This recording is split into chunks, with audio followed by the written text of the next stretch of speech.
J'ai une petite anecdote à vous raconter pour commencer ce message. Vous savez que l'IBG organise un grand séminaire qui s'appelle Évangile 21.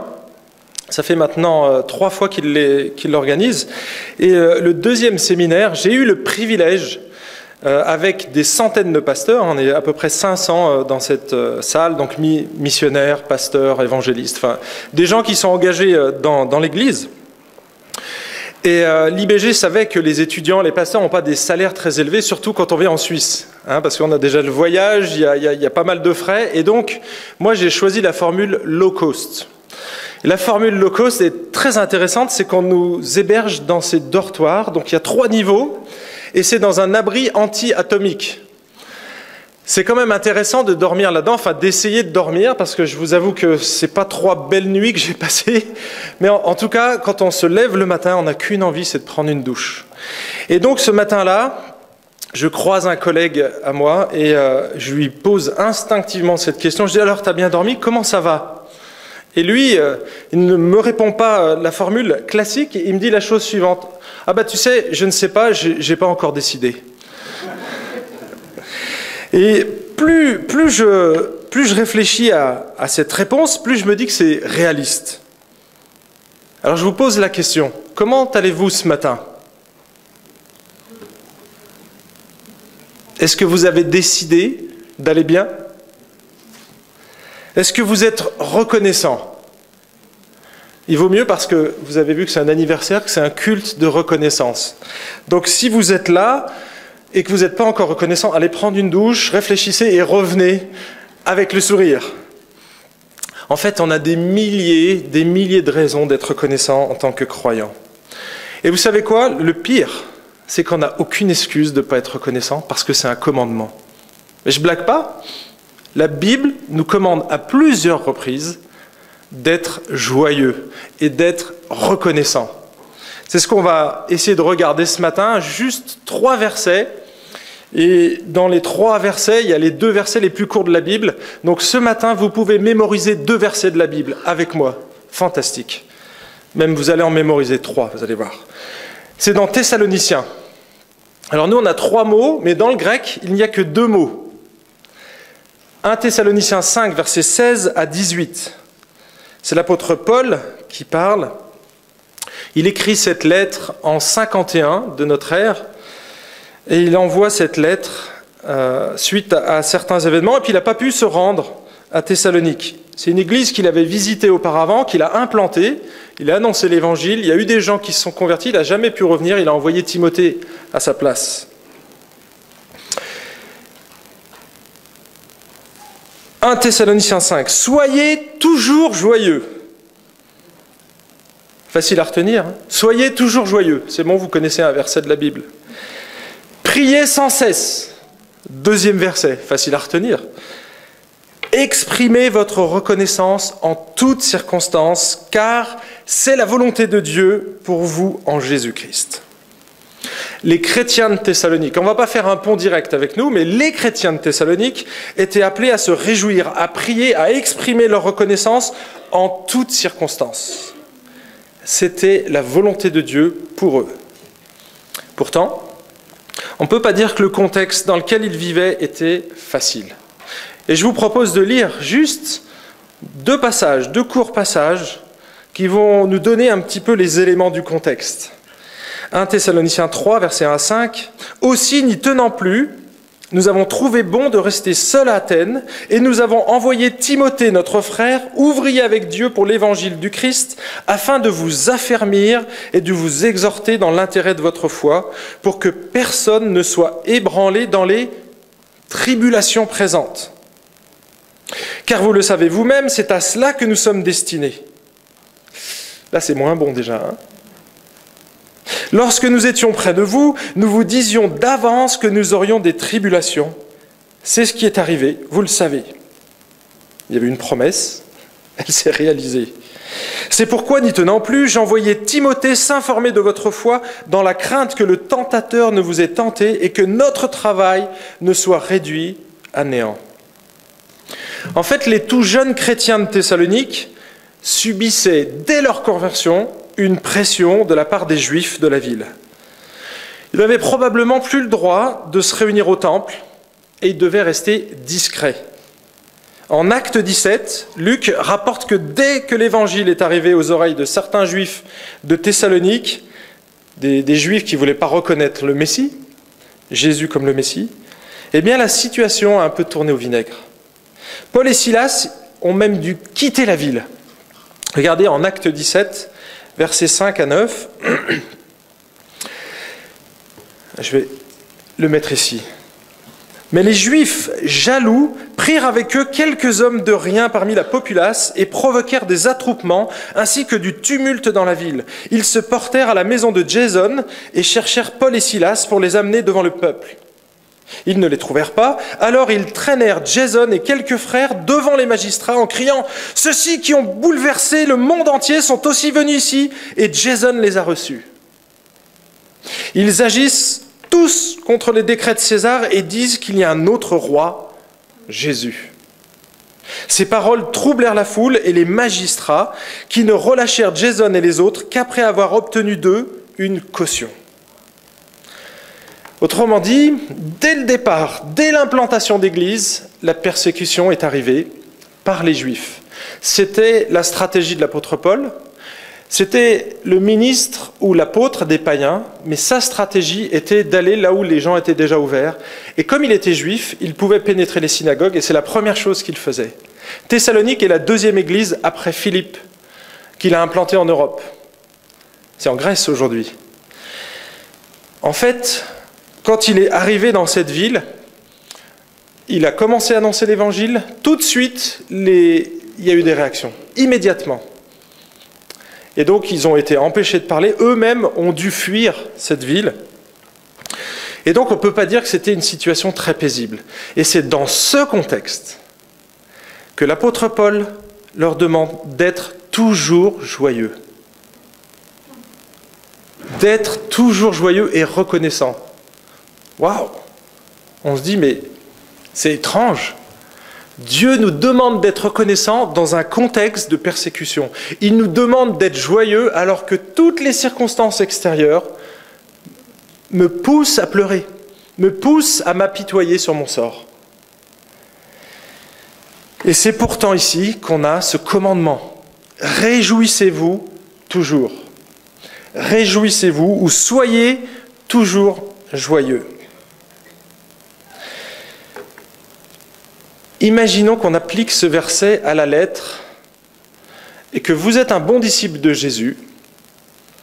Et donc que dimanche prochain, quand vous arrivez dans la salle de culte, il y a John qui se poste à l'entrée, qui vous voit arriver avec une petite mine. Et John vous regarde comme ça dans les yeux et lui dit « Oh, tu souris parce que tu dois être toujours joyeux. C'est la Bible qui te le commande. » Ça ferait bizarre, non? Ça serait étrange. Parce qu'il y a des circonstances dans la vie qui font qu'on n'a pas envie de sourire. Alors je me suis dit, mais finalement, on va regarder un petit peu ce que dit la Bible sur cette joie, parce que en l'appliquant de manière littérale et de manière absolue, ça semble être un peu dur, quoi. Et donc j'ai constaté qu'il y avait quand même d'autres passages dans la Bible commandés aussi, et il nous est commandé de pleurer. Pleurer, ouais. C'est commandé aussi. Donc réjouissez-vous toujours, mais aussi pleurez. Comment? Par compassion. La compassion nous amène à pleurer avec ceux qui pleurent. Romains chapitre 12, verset 15. Réjouissez-vous avec ceux qui se réjouissent. Pleurez avec ceux qui pleurent. D'accord? Donc John, tu ne le feras pas, s'il te plaît. S'il y a quelqu'un qui pleure, tu pleures avec lui. Puis après, tu le relèves pour qu'il se réjouisse. Mais il y a des moments dans la vie où c'est difficile et où on doit pleurer avec ceux qui pleurent. Il n'y a pas que la compassion, il y a aussi notre péché qui doit nous amener à pleurer, qui doit nous amener à pleurer sur nous-mêmes. Jacques chapitre 4 verset 9, sentez votre misère, soyez dans le deuil et dans les larmes. Soyez dans les larmes, ça veut dire pleurer. Que votre rire se change en deuil et votre joie en tristesse. Parce que tout ça, c'était à cause du péché. Changez votre joie du péché en tristesse. Pleurez sur vous, pleurez sur votre péché. Et donc, c'est une autre raison de pleurer. Pleurez sur votre péché. Il y a d'autres circonstances qui font qu'on peut être amené à pleurer. L'apôtre Pierre, qui est un modèle, pas un modèle parfait, mais un modèle pour les chrétiens, il a pleuré amèrement le jour où il a commencé à renier Jésus. Et Pierre se souvint de la parole que Jésus avait dite, « Avant que le coq chante, tu me renieras 3 fois. » Il sortit et dehors, il pleura amèrement. Le reniement de Jésus, quand on sait qu'on doit prendre position à un moment donné dans notre témoignage, et la honte vient s'installer en nous, et on ne parle pas. On renie Christ. On pleure, et on doit pleurer. On pleure de honte. Bien sûr, il y a le deuil. L'autre verset le plus court de la ville, je vous ai dit que de la Bible. L'autre verset le plus court, il n'y a que 2 mots en grec. Jésus pleura. Son ami Lazare. Alors il y a plein de raisons qui ont été invoquées, mais celle qui me semble évidente, il perd son ami. Il pleure. Il peut pleurer sur plein d'autres choses, on est d'accord. Mais Jésus pleura. Le deuil est un moment où il faut pleurer. Salomon le dit, il y a un temps pour tout. Un temps pour se réjouir, mais aussi un temps pour pleurer. Le deuil est un temps pour pleurer. Le péché des autres. Regardez le nombre de fois où Jésus a pleuré sur Jérusalem. Combien de fois ai-je voulu te rassembler comme une poule rassemble tes poussins, et vous n'avez pas voulu. Il a pleuré sur Jérusalem. Dieu a pleuré à cause du péché et du refus de le reconnaître. 2 Corinthiens 12, c'est l'apôtre Paul qui pleure. « Je crains qu'à mon arrivée, mon Dieu ne m'humilie de nouveau à votre sujet et que je n'aie à pleurer sur plusieurs de ceux qui ont péché. » Donc même celui qui nous commande d'être toujours joyeux, il pleure. Et c'est pas fini. L'amour des autres, et Paul était un passionné, mais vraiment, il aurait été condamné, damné pour sauver les Juifs. C'est ce qu'il dit dans Romains chapitre 9. Je préfère être damné pour que ceux-là soient sauvés. Donc il aimait les gens. 2 Corinthiens chapitre 2 verset 4 nous dit « C'est dans une grande affliction, le cœur serré, avec beaucoup de larmes, que je vous ai écrit, non pour vous attrister, mais pour que vous connaissiez l'amour extrême que j'ai pour vous. » Donc l'amour que l'on a nous pousse parfois à pleurer, parce qu'on voit la situation, et c'est triste. Mais c'est donc notre amour que l'on a pour l'autre, et quand on voit la misère dans laquelle il vit, qui nous fait pleurer, c'est notre amour. Tous ces textes montrent que parfois la joie cède la place aux pleurs. Alors comment on peut concilier ce commandement d'être toujours joyeux et en même temps de pleurer? C'est pas facile. On se dit, mais la Bible, elle se contredit. Non. Ça dépend du contexte. Et ça dépend de qui est la source de la joie. On a Philippiens qui est l'épître à la joie. Philippiens 4, verset 4, vous connaissez aussi ce verset, si vous ne le connaissez pas, vous allez l'apprendre. Réjouissez-vous toujours. Dans quoi? Dans le Seigneur. Je le répète, c'est pas fini. Réjouissez-vous. Point. Réjouissez-vous toujours en qui? Dans le Seigneur. Parce que la source de notre joie, la véritable source de notre joie, elle se trouve en Dieu. Elle ne se trouve pas dans les circonstances. Une circonstance peut nous réjouir ponctuellement. Quand mes enfants sont nés, quand on fête un anniversaire, quand je bois un bon vin ou que Meg fait des brownies, là je peux me réjouir. Mais vous savez, je me suis réjoui hier soir en les mangeant, mais pendant la nuit, j'en avais tellement mangé, enfin j'en avais mangé trop, j'en ai mangé qu'un, mais c'était trop pour moi, je ne me suis pas réjoui longtemps. J'ai eu du mal à m'endormir, c'était lourd sur mon estomac, et donc la joie était de courte durée, pas avec le Seigneur. On peut se réjouir en Christ, dans le Seigneur, d'une manière durable. Et on a ce passage formidable qui nous en parle dans Jean chapitre 15. Vous allez avoir la fin du verset, je vous lis le début. Jean chapitre 15, verset 5. « Moi je suis le cep, vous les sarments. Celui qui demeure en moi, comme moi en lui, porte beaucoup de fruits, car sans moi, vous ne pouvez rien faire. » Beaucoup de fruits. D'accord? On verra ce que sont ces fruits. Si quelqu'un ne demeure en moi, il est jeté dehors comme le sarment et il sèche. Puis l'on ramasse les sarments, on les jette au feu et ils brûlent. Si vous demeurez en moi et que mes paroles demeurent en vous, demandez tout ce que vous voudrez et cela vous sera accordé. Mon Père est glorifié en ceci, que vous portiez beaucoup de fruits et vous serez mes disciples. Comme le Père m'a aimé, moi aussi je vous ai aimé. Demeurez dans mon amour. Et on a ces 2 derniers versets. Si vous gardez mes commandements, vous demeurerez dans mon amour, comme j'ai gardé les commandements de mon Père et que je demeure dans son amour. Je vous ai parlé ainsi afin que ma joie soit en vous et que votre joie soit pas comme les brownies, c'est-à-dire juste momentanée, mais durable, complète, parfaite. Le terme, ça nous donne cette idée de durée, de durable. On est dans le développement durable. Eh bien, Jésus veut pas simplement que tu te réjouisses pour des brownies ou pour le buffet canadien tout à l'heure. Il veut que ta joie, elle traverse cette semaine et que même si les brownies sont ratés, tu seras quand même content. Parce que ta joie, elle vient de Jésus. Et elle vient principalement de ta connexion avec Jésus. Si quelqu'un demeure en moi, si le cep est profondément enraciné, de manière organique, pas enraciné, mais greffé sur le sarment, pardon. Le sarment est profondément sur le tronc, le cep, profondément attaché à lui, alors il va porter du fruit. Quelle est la deuxième marque du fruit de l'esprit? La joie. AJPP, BBFDM. Amour, joie, paix, patience, bonté, bienveillance, douceur, fidélité, maîtrise de soi. AJ, amour, joie. Voilà un des fruits qui vient de Dieu. Mes amis, il faut qu'on réalise une chose. Ce matin, peut-être que vous allez apprendre quelque chose de fondamental. Dieu est joyeux. Tu l'as enseigné. Je suis sûr que tu l'as enseigné. Mais Dieu est joyeux et il ne veut pas garder sa joie pour lui. Il veut que nous soyons aussi joyeux. Et la manière d'être joyeux, c'est d'être attaché à Christ et à sa parole.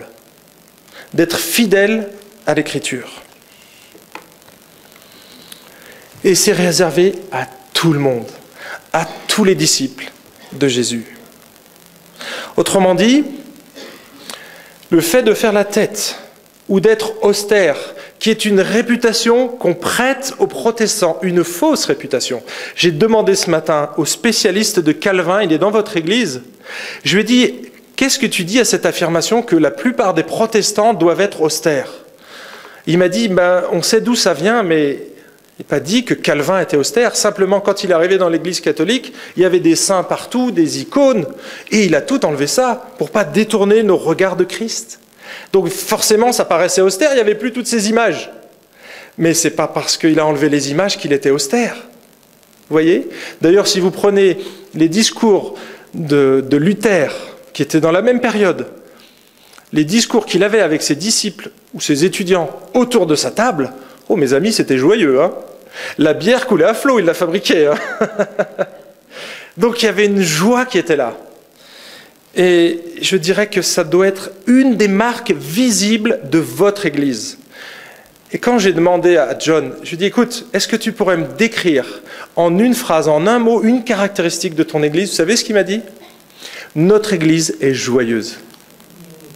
Et je me suis dit, waouh, ça, c'est la marque du fruit de l'esprit. Vous êtes une Église joyeuse. Vous pouvez sourire, hein? Vous pouvez même rire quand je fais des blagues. Parce que même Dieu doit rigoler quand nous on fait des blagues. Bon, on ne doit pas rigoler tout le temps, parce qu'elles ne sont pas toujours bonnes, mais Dieu est joyeux, mes amis, et il veut qu'on connaisse sa joie. C'est pas extraordinaire? Dieu, il n'est pas radin, il veut nous partager sa joie, une joie qui soit durable. Donc je ne peux que vous encourager à persévérer dans cette nourriture de la parole de Dieu et de la communication autour de vous. Nourrissez-vous de cette nourriture céleste qui procure cette joie. Pas des brownies, mais de la parole de Dieu, parce que la parole de Dieu, elle est éternelle et qu'elle est durable. Regardez ce que dit Proverbe 15. Un cœur joyeux rend le visage aimable. Donc le problème, il ne vient pas des circonstances, il vient du cœur.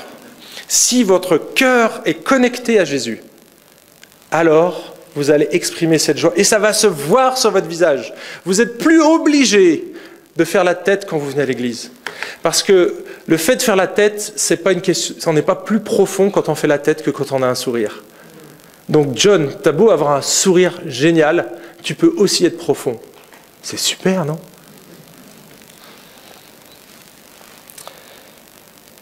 Deuxième point que je vais souligner, alors c'est facile mon plan ce matin, hein.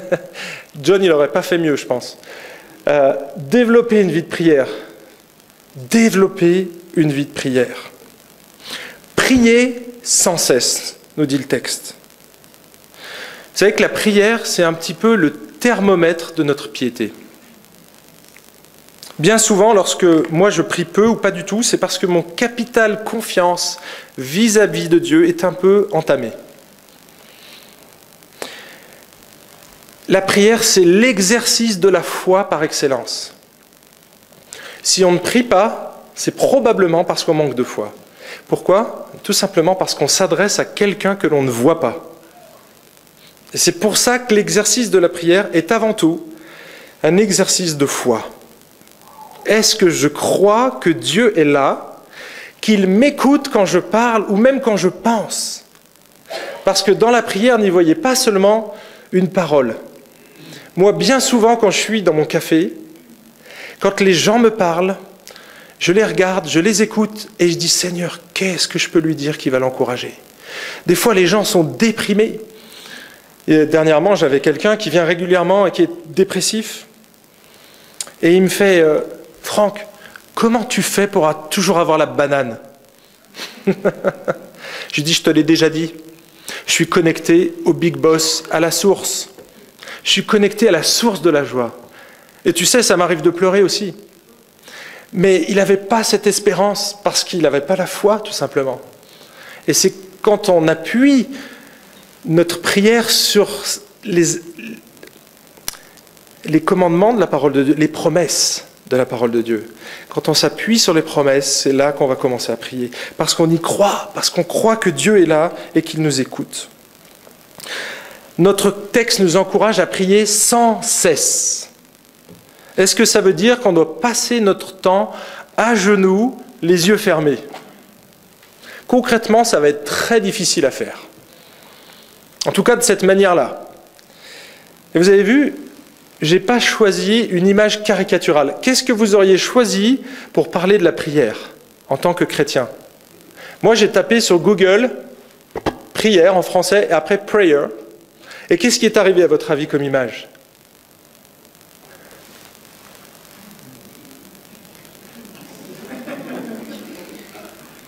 Mieux, plus spirituel. On croise les doigts. Voilà la caricature de la prière.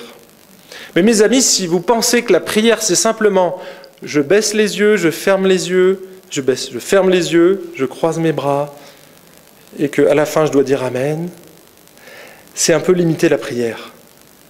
Elle est multiple, la prière dans la Bible.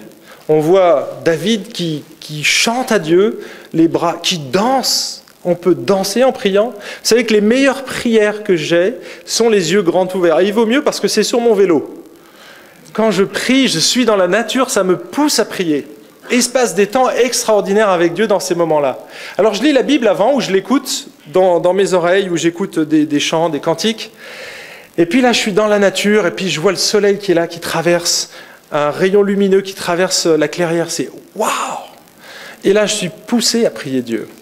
Vous savez, cette semaine, j'étais avec ma fille, et puis donc la petite dernière qui a 4 ans, et donc on va à l'école, et pendant qu'on est en chemin, on est tous les deux, elle me tient par la main, et là je commence à prier, et je demande que le Seigneur bénisse sa journée et tout, puis à la fin de ma prière, elle me regarde et dit « Papa, t'as pas prié les yeux fermés ?» Elle était étonnée qu'on pouvait prier les yeux ouverts. Et là, elle a découvert quelque chose de super important. C'est qu'on peut prier en toutes circonstances, même en allant à l'école. Et on peut même prier les yeux ouverts. Et c'est conseillé quand on roule au volant de sa voiture. Des super moments de prière, c'est dans la voiture. Coupez le son, Coupez la radio, coupez ce que vous écoutez. Faites un moment de silence. Vous allez voir, connectez-vous à Dieu. Connectez-vous. Là, le Bluetooth, il marche tout le temps. La 4G, elle passe partout. On n'a pas besoin d'être Arcan où il n'y a rien. C'est la zone. Avec Dieu, ça passe tout le temps. Le 4G, 5G, 12G. C'est génial. C'est génial. Vous avez vu l'image que j'ai choisie? Un couple qui se tient par la main. Parce qu'avec Jésus, on n'a pas besoin simplement de s'adresser à lui quand on a besoin de lui. Jésus, ce n'est pas le distributeur automatique. Si ta relation avec Jésus, c'est simplement quand il t'arrive une tuile, que tu te connectes à lui, que tu dis « Oh purée, là il m'arrive un truc, Seigneur, s'il te plaît !» Non, c'est comme dans un couple. Dans un couple, on ne s'adresse pas à l'autre simplement parce qu'on a envie de lui. Enfin, j'espère pas. Quand on est amoureux, on partage tout avec l'autre. Presque tout. C'est tous les moments de la vie. C'est pas simplement quand j'ai besoin de l'autre. Ou pour critiquer. Tiens, t'as pas mis assez de sel dans la soupe. Si c'est que ça, notre mode de communication, ça ressemble pas à une relation de couple amoureuse. Non, une relation de couple où on est amoureux, quand on est dans notre lit, on discute. Pas que, mais on discute. On dort aussi. Mais on discute. Souvent, les meilleurs moments qu'on a de discussion, c'est pas quand je suis au travail, c'est quand on est dans le lit. Parce que là, on peut se poser, le matin, on discute, on prie, on lit la Bible, on écoute la Bible en ce moment. C'est génial. Écouter la Bible par un conteur de la Bible, c'est super. J'ai découvert ça cette semaine avec mon épouse. Mais bien sûr, on peut faire plein d'autres activités, mais voyez cette connexion, cette relation, c'est permanent. C'est pas simplement une fois de temps en temps. Et Dieu veut être en relation. Il veut que le cep et le sarment soient parfaitement connectés l'un à l'autre, et ça, que la sève puisse couler en permanence. Si elle coule qu'une fois dans la journée, on ne va pas porter beaucoup de fruits. Par contre, si en permanence, même si tu n'as pas eu le temps de lire ta Bible ce matin, ça arrive. On est tous surengagés aujourd'hui, mais tu peux l'écouter. Dans ta voiture, tu as du temps. Maintenant, il y a tellement de systèmes. Vous voyez, ce téléphone, je peux mettre tellement de choses, ça me donne accès à la parole de Dieu. Utilisez-la. Calvin aurait fait ça. Luther a utilisé le moyen technologique le plus extraordinaire, le plus innovant de toute l'histoire, l'imprimerie. Les premiers livres qui sont sortis de Gutenberg sont les livres de la Bible. Vous imaginez ça? Les chrétiens étaient à la pointe de la technologie, les chrétiens protestants, évangéliques. Donc utilisez les moyens, les médias pour ça. Alors là, je suis en train de partir en live. Priez sans cesse, priez en tout temps, en toutes circonstances. Donc développez cette relation avec Dieu, développez votre vie de prière. On l'a bien sûr dans Éphésiens 6. Dernier point, soyez reconnaissants. Exprimez votre reconnaissance en toutes circonstances, car c'est la volonté de Dieu pour vous en Jésus-Christ. Là, je vous pose la question, est-ce que vous connaissez des personnes qui se plaignent à longueur de journée? Vous en connaissez? Bon, peut-être pas si vous travaillez en Suisse, mais venez faire un tour en France. J'en connais qui, quand ils arrivent le matin au bureau, je l'ai vécu, ils commencent par se plaindre parce qu'il pleut ou parce qu'il fait trop chaud. Ils vont se plaindre parce que l'équipe de France a encore perdu. Et ils vont se plaindre parce que le 1er et le 8 mai tombent un dimanche, donc ils vont perdre un jour de congé. C'est terrible. C'est terrible. Le soir, quand ils rentrent à la maison, ils se plaignent parce que leur épouse n'a pas mis assez de poivre, que c'est pas assaisonné, que elle a laissé, les enfants ont laissé la lumière allumée, etc. Et il passe son temps à se plaindre. Si vous ne connaissez pas ce genre d'individu, je peux vous en présenter, j'en côtoie. Ce sont des Français. Vous savez que les Français sont connus mondialement, mais vraiment on est connus mondialement pour notre ingéniosité. La matière grise. Effectivement, on a les plus grandes écoles en France. On est connus pour notre créativité, pour nos goûts raffinés, pour le pain, le fromage et le vin. Pas pour les brownies, mais... Et on est aussi connus, et je pense que c'est là notre point fort, vraiment, on est connus pour être des râleurs. Vous savez, avec mon épouse, on est allé aux États-Unis, et quand on ne savait pas où était le quai de notre avion, Et donc, c'est simple, j'ai dit, chérie, regarde où les gens sont en train de râler dans une queue. Ça n'a pas raté. On savait où étaient les Français. Ceux qui vont essayer toujours de gruger, vous savez, il y a une queue aux États-Unis, vous faites une queue, il y a peut-être 50 mètres de long, ils sont tous enfilés. En France, quand vous faites du ski, c'est pas une file comme ça, c'est un tas de Français qui est là et c'est le premier qui va essayer d'arriver sur le tire-fesse. C'est terrible, mais on est connus pour ça. Waouh! Mes amis, si vous êtes chrétiens et français, vous n'avez plus le droit de faire ça. N'allez plus skier parce que vous ne skierez jamais aussi. Parce que si vous attendez de faire la queue comme ça, vous ne skierez pas. Donc à un moment donné, il faut qu'on fasse comme les autres. Mais un chrétien ne devrait pas être connu, un chrétien français, pour son côté râleur. Et c'est terrible parce que la râlite aiguë, ça se transmet, ça se propage comme un virus. C'est terrible. Vous avez des chrétiens râleurs autour de vous? Eh bien, je suis sûr que vous allez finir comme eux si vous les côtoyez trop souvent. C'est terrible. C'est terrible. Et vous savez, la particularité du français, c'est que lui, quand il regarde...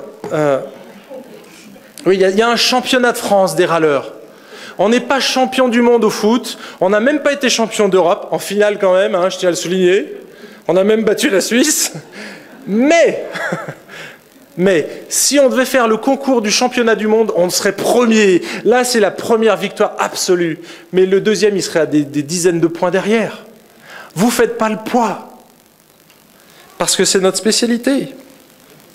Mais vous savez, quand on devient chrétien, si on continue de râler, si on continue de se plaindre, de se lamenter, de murmurer, d'être comme les Israélites dans le désert, c'était tellement génial quand on était en Égypte, on pouvait manger de plein de choses, on avait même de la viande.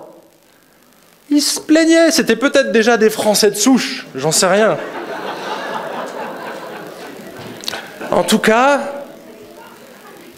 la Bible dit que ceux qui ont cet état d'esprit, de murmure, de plainte, c'est qu'ils ne sont pas régénérés. C'est que le Saint-Esprit n'habite pas en eux, parce que le fruit de l'Esprit n'est pas manifeste.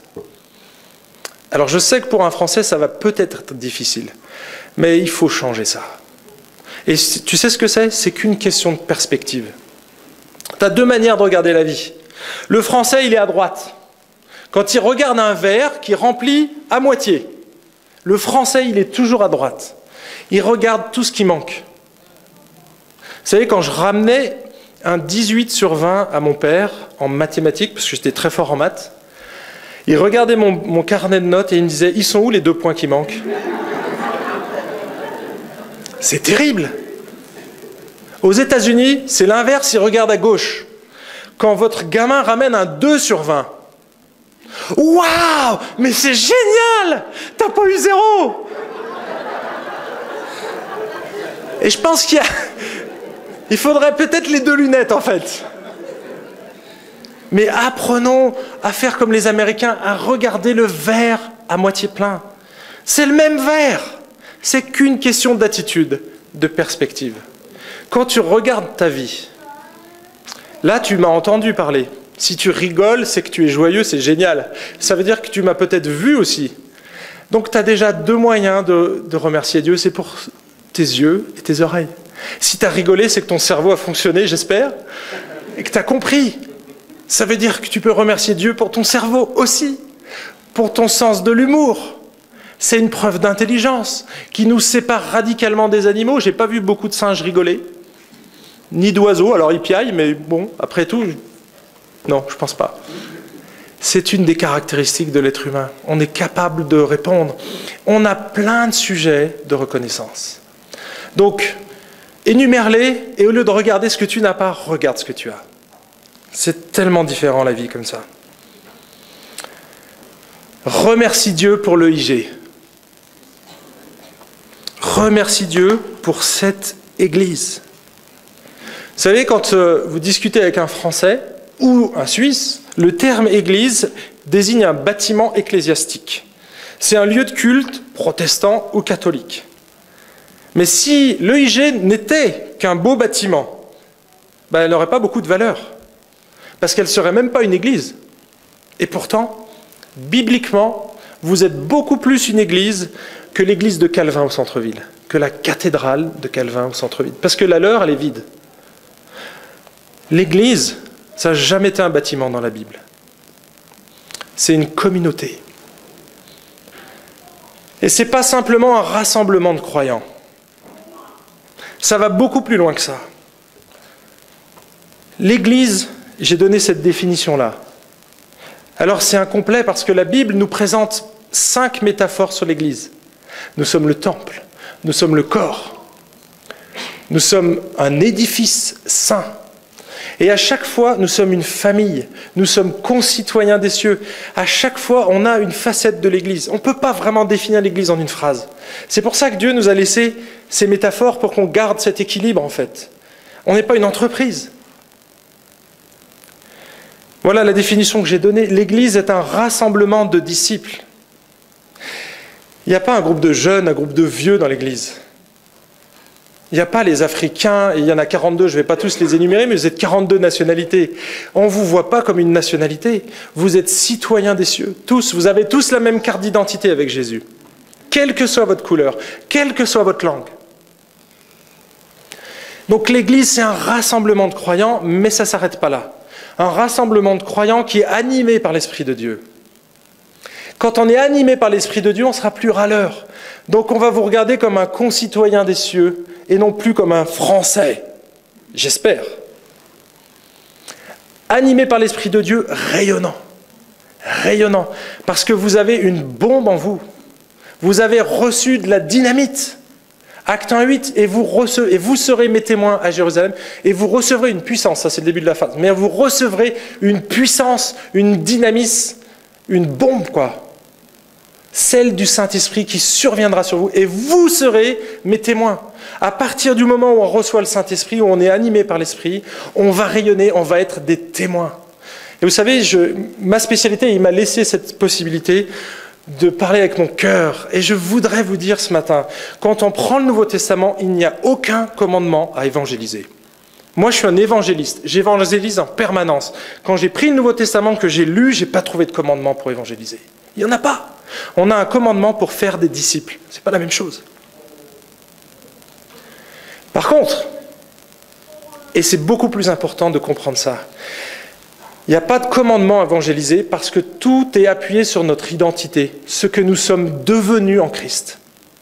Et le but de la vie chrétienne, c'est de devenir concrètement ce que je suis déjà en Christ.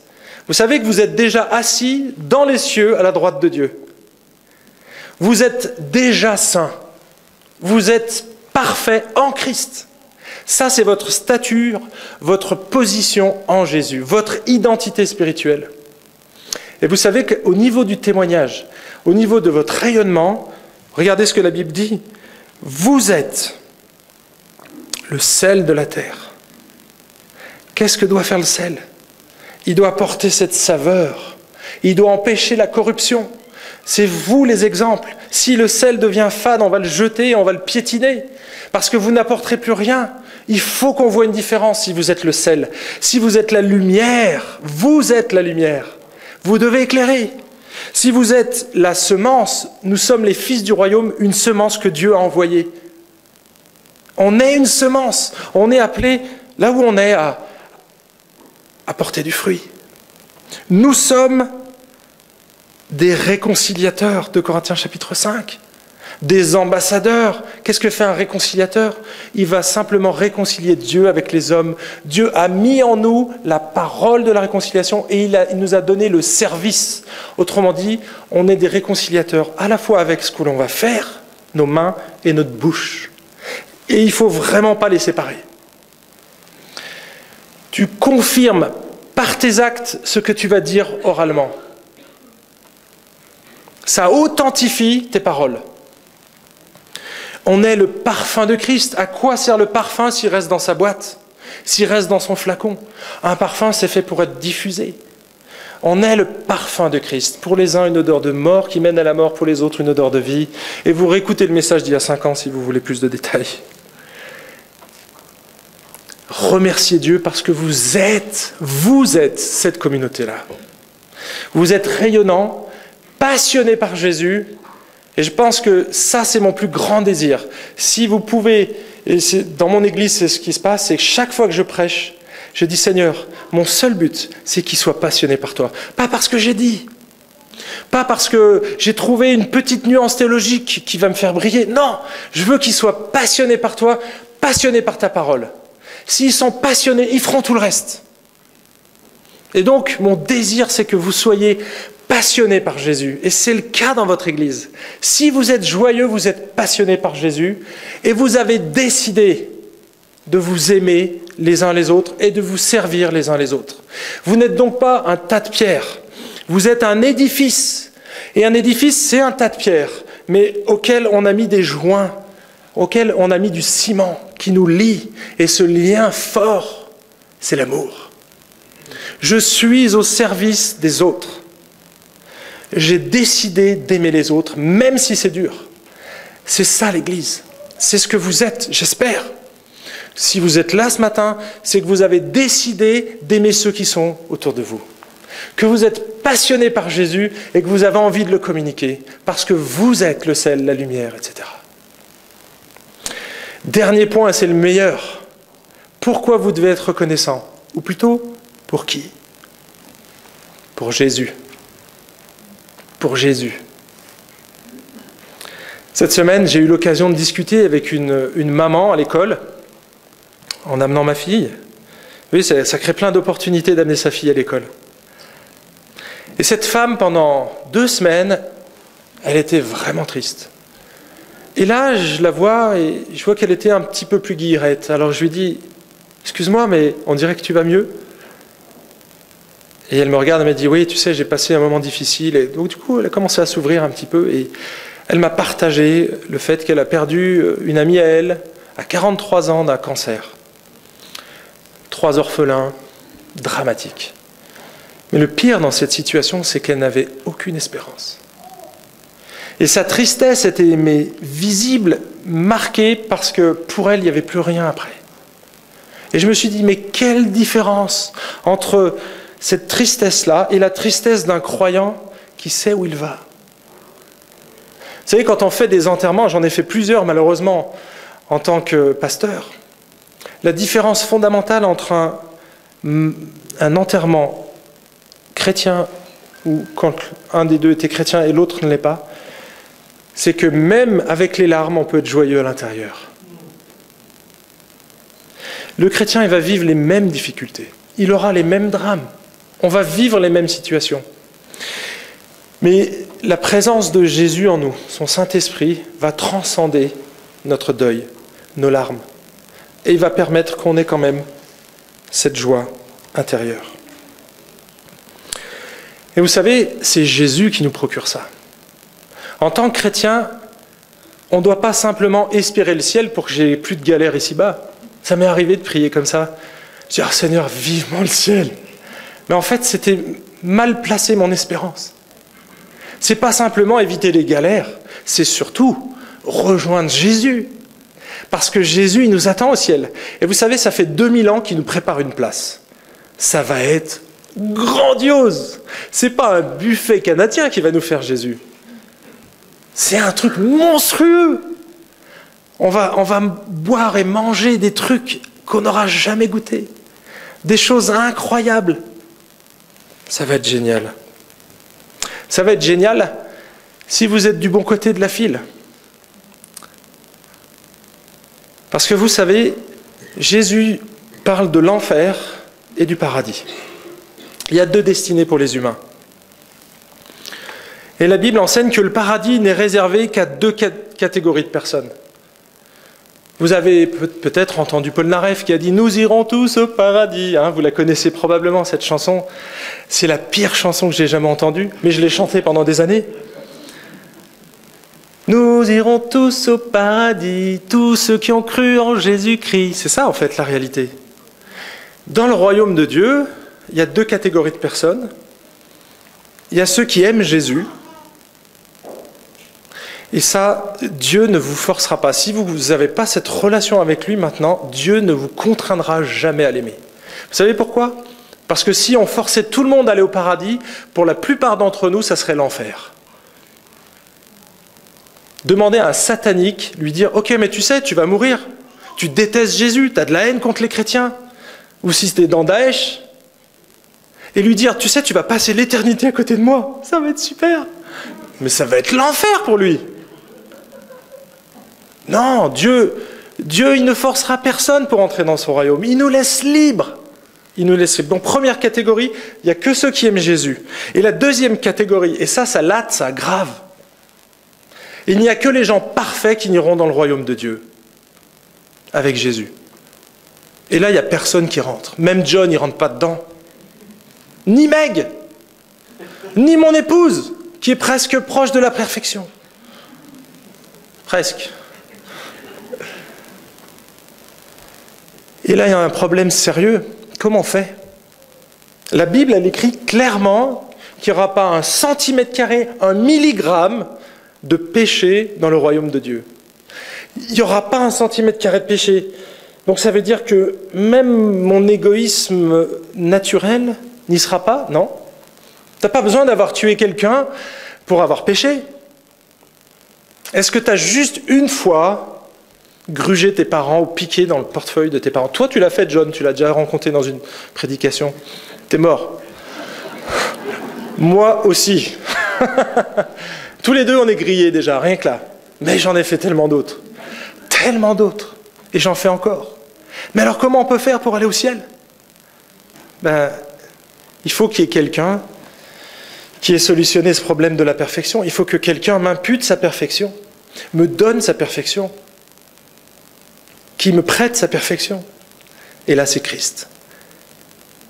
Christ, on sait qu'il est parfait parce que le jour où il est mort, il avait annoncé sa résurrection et que le fait qu'il soit ressuscité, c'est la preuve qu'il n'avait jamais péché.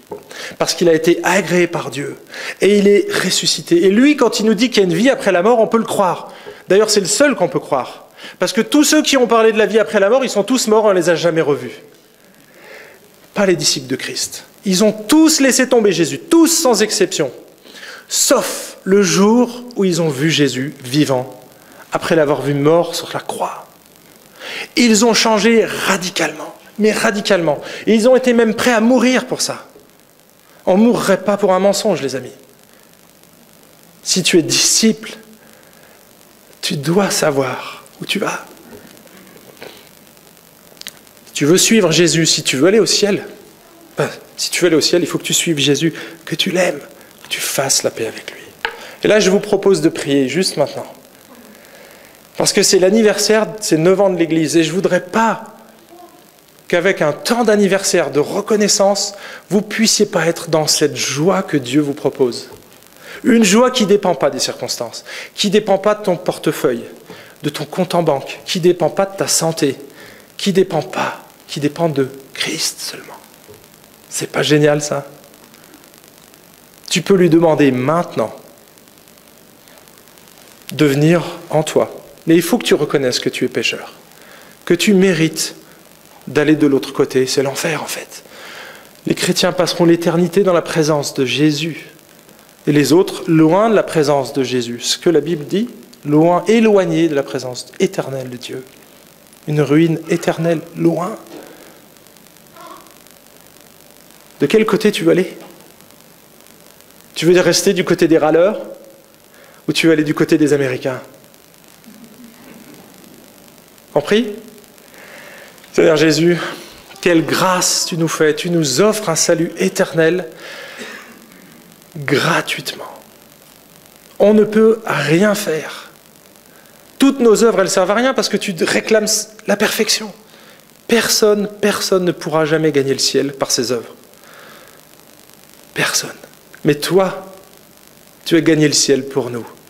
Il suffit simplement que je me place sous ta tutelle, que je reconnaisse que tu es Dieu, que tu es le seul sauveur qui peut transformer ma vie, qui veut la changer, que tu es le seul sauveur qui veut nous donner cette joie complète.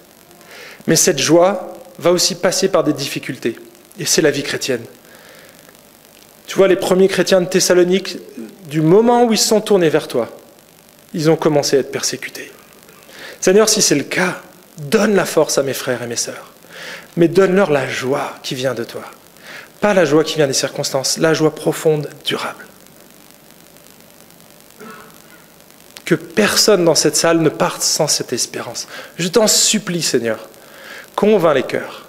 Ce n'est pas à nous de convaincre les gens, mais convainc toi-même les cœurs qu'ils fassent la paix avec toi, s'il te plaît. Et je te prie, au nom de Jésus. Amen.